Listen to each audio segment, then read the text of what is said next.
Hello and welcome to Mindset Mondays. This is episode number 112 in an ongoing series of live broadcasts designed for folk with a growth mindset or those who'd like to create one.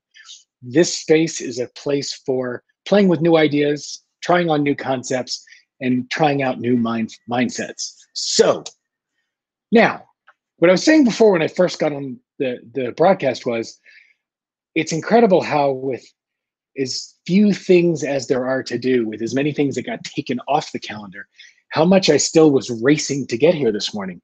The university I went to, University of Pennsylvania, is having a Penn Peloton challenge.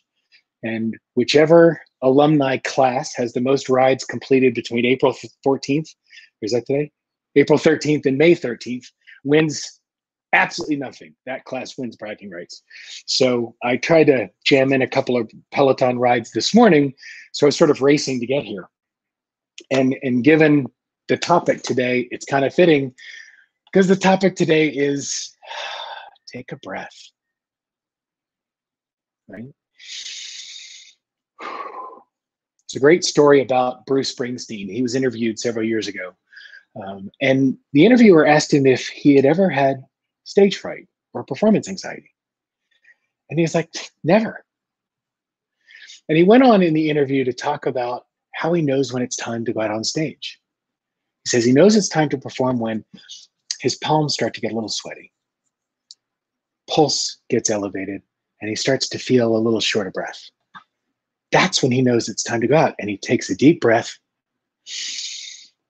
and he heads out on stage. So the reason I love that is this. Fritz Perls, the guy who's the father of Gestalt therapy, said, fear is excitement without the breath.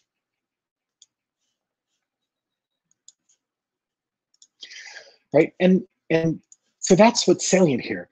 What Springsteen described as excitement is what most people experience, I know what I experience, as stage fright or performance anxiety, right? But Springsteen frames it differently.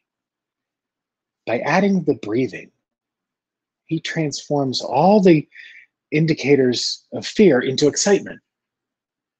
Because the physiological markers of fear and excitement are indistinguishable in the body. They're exactly the same. The only difference is, with fear, we stop breathing.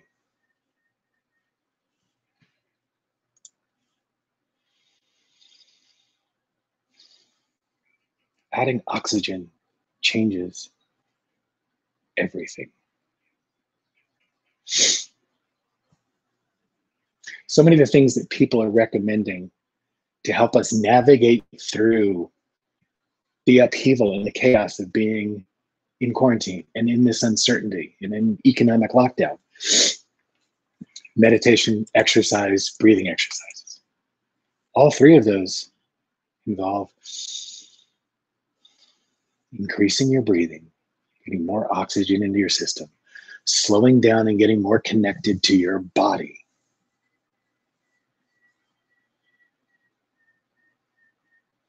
The only physiological difference between fear and excitement is breath. So where could adding a breath or two or three shift your experience? Where could breathing bring down the anxiety? Where could breathing shift you to presence or even towards excitement? What happens when you add breath? One of the things I used to joke about when I was first learning about neuroscience, high school even, first learned about neurochemistry and neuroscience. That your body, when your amygdala takes over and you start freaking out and panicking, you're shooting out chemicals into the body, adrenaline, epinephrine, dopamine, serotonin. Your body is a flood with chemicals. The best way to dissipate that chemical reaction, add oxygen. Just remember to breathe. Add the breath in. It's interesting. One of the things I talked about on Refresh Fridays, and I've had this conversation with a couple of clients since then already, is the idea of the different stages that we're in adapting to change, particularly rapid onset change, which I would say in the last 2 months we all experienced. And the first stage is chaos. And if you reach out to me, I'll be glad to share more of this information with you about the 3 stages of chaos, acceptance, and new normal. But the chaos one is particularly intriguing because frustration is the prevailing emotion in that stage, and it can show up much like the fear reaction. Elevated heart rate, shallow breathing, narrowed peripheral vision, literally as if we're in a fight or flight reaction, because that's how our body's responding to it. And one of the best ways to begin to dissipate that chaos stage reaction is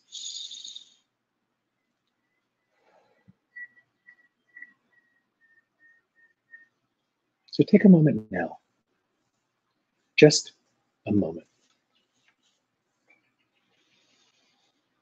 and breathe.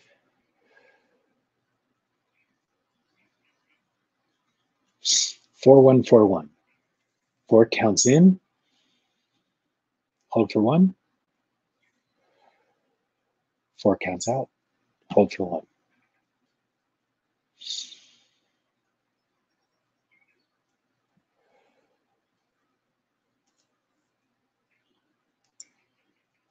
Just taking a few breaths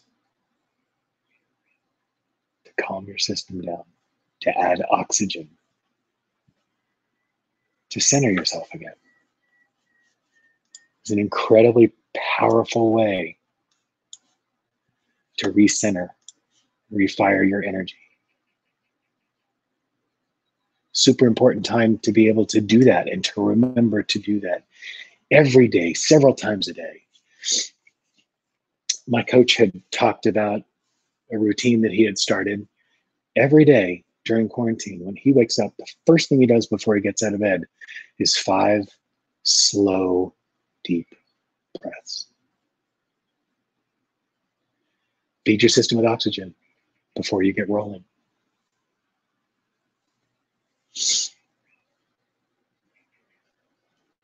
Where can you add breathing into your day?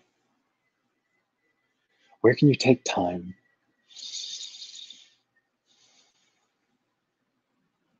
to take a couple of breaths? Look, we're all on Zoom. Think about every bloody Zoom call you're on, where at the beginning of it, somebody's going, you're muted, right? You know those first 90 seconds when everybody's trying to get their mics going? Take that time to be still and breathe.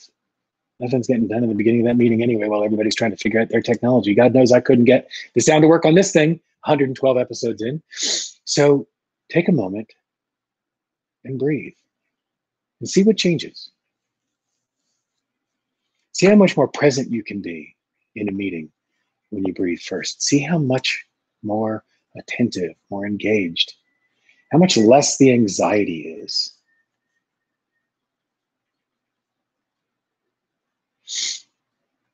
Invariably, more news is going to come out. And even if you're not watching news or reading about any news, more information is going to come out at home or with the kids in school or with work, right? Any trigger comes.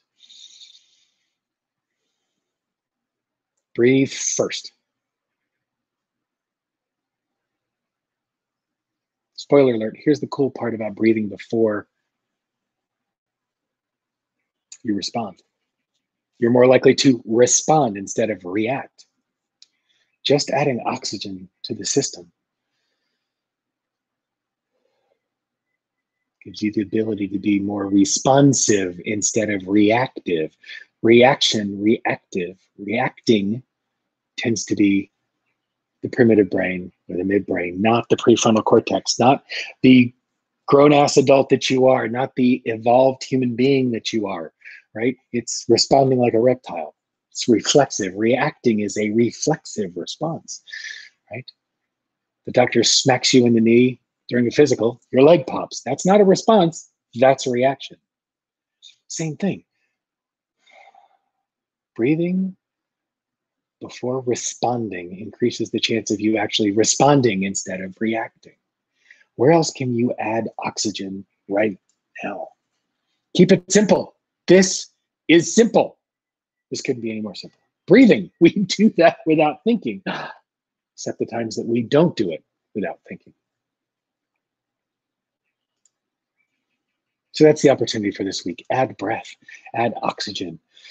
Lean into responding instead of reacting. There's a tremendous amount of shift and change and reinvention and opportunity and craziness that we still get to look forward to in the next weeks or months. So I invite you to add oxygen, to breathe. In, out, repeat.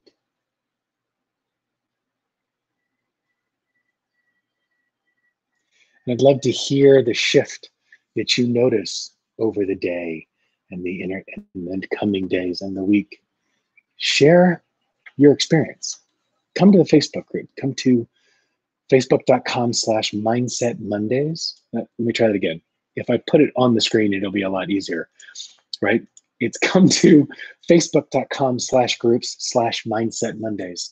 Share your experience. It's a private group. It's a safe place to play. And between now and next week, what mindset will you choose